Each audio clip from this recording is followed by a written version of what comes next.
Welcome back to Selling on Giants. This is the show where we break down what is actually happening across Amazon and e-commerce, and more importantly, what you should be doing about it when you are responsible for the P&L and every decision shows up in performance. This episode is fully focused on Prime Day because Amazon has now confirmed it is happening in June, and that changes the timeline in a meaningful way. This is not something you ease into over the next couple of months.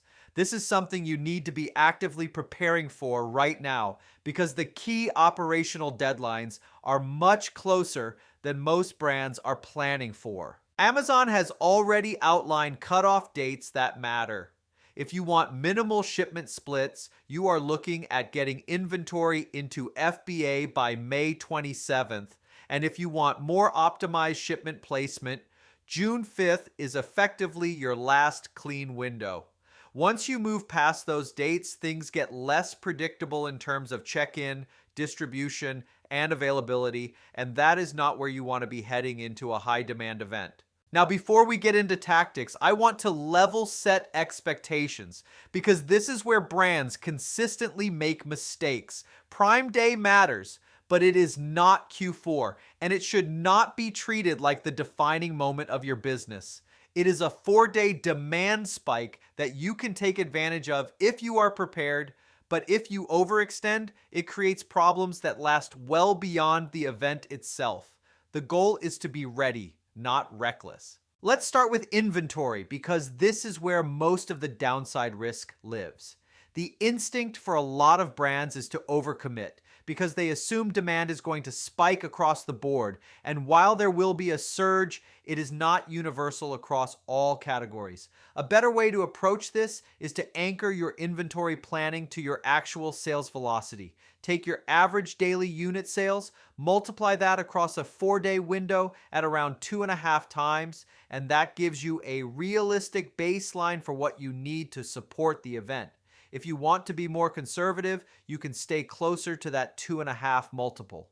If you want to lean in, pushing toward 3 times your daily velocity is reasonable, but anything beyond that should be based on real category behavior, not optimism. This is where understanding your product becomes more important than the event itself. We worked with a supplement brand in a very specific category around kidney stone support, and against our recommendation, they wanted to go heavy into Prime Day with both inventory and discounting.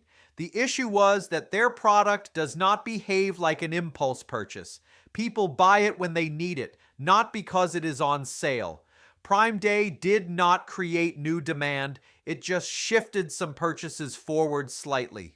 The result was overstocking, margin compression from aggressive discounts, and then a long cleanup period that included liquidation and even inventory recalls due to expiration timelines. That is what happens when you assume the event changes demand instead of understanding what actually drives your category. Now let's move into promotions because this is where you do want to participate, but you need to do it with discipline. Every brand should be running something during Prime Day, whether that is a lightning deal, a best deal, or a coupon. There is too much traffic flowing through the platform during that window to sit it out entirely. Lightning deals and best deals tend to perform well because of the placement and visibility they receive, but they come with requirements and margin implications that need to be understood ahead of time. If you do not qualify for those deal types or your margins are tight, coupons are still a strong option, even at lower discount levels. Something as simple as 5% off or a $1 discount can improve conversion, especially because of how it displays on the listing. One thing we consistently see is that higher perceived value performs better visually. So a $1 discount can often outperform a 5% discount simply because it looks more impactful to the customer at a glance. These are small details, but they matter when traffic is high and attention is limited. Now let's talk about advertising because this is where most of the opportunity is captured or wasted depending on execution. For newer sellers or those earlier in their advertising maturity, the goal is not complexity, it is coverage and data collection. Start with automatic campaigns to allow Amazon to identify relevant search terms, then layer in manual campaigns as you begin to understand what is driving clicks and conversions. Sponsored products should be your foundation, with sponsored brands and sponsored display layered in to expand reach and capture remarketing opportunities. For more advanced operators, the approach should already be in motion. Prime Day should be treated as a multi-week ramp, not a 4-day sprint.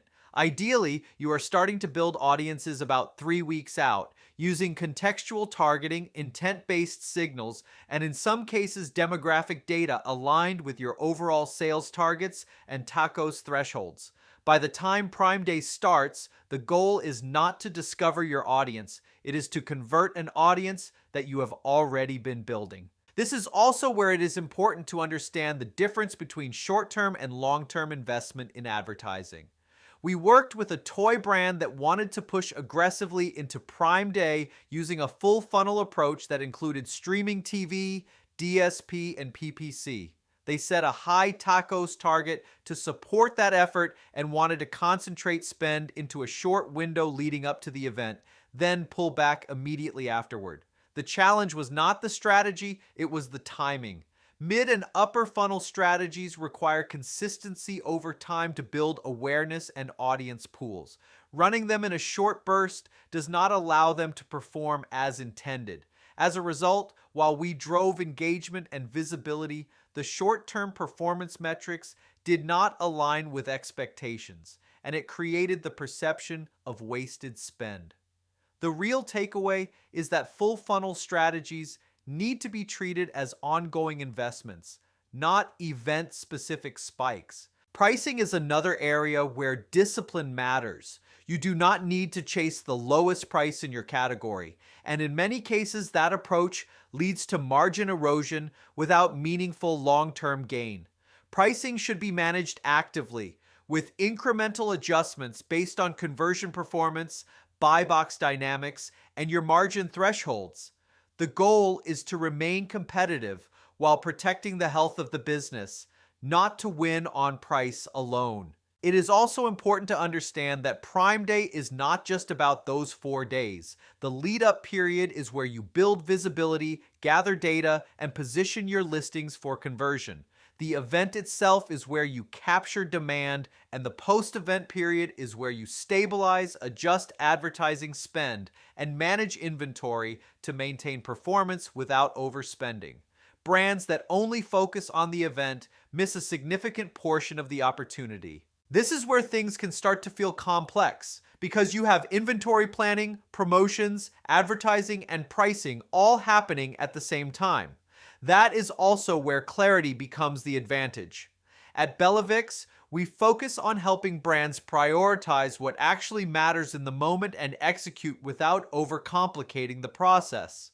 We have helped brands generate over $500 million on Amazon, and the consistent pattern is that success comes from doing the right things in the right order with discipline, not from trying to do everything at once. If you need support getting aligned for Prime Day or tightening up execution, you can learn more at bellavix.com. As we wrap this up, the framework is straightforward. Be ready, but do not be reckless. Anchor inventory decisions to real demand, not assumptions. Participate in promotions, but protect your margins. Use advertising to build and convert effectively, not just to spend. Most importantly, understand your category because that determines how much Prime Day actually matters for your business. If you get this right, Prime Day becomes an opportunity to accelerate growth without creating downstream problems. If you get it wrong, it becomes something you spend the next quarter fixing. Appreciate you spending time with me today. If this helped you get aligned for Prime Day, share it with someone on your team or another operator who needs to hear it, and take a moment to leave a review so more brands can stay ahead of what is actually changing. Mr. Will here, signing off from Selling on Giants. Let's get to work.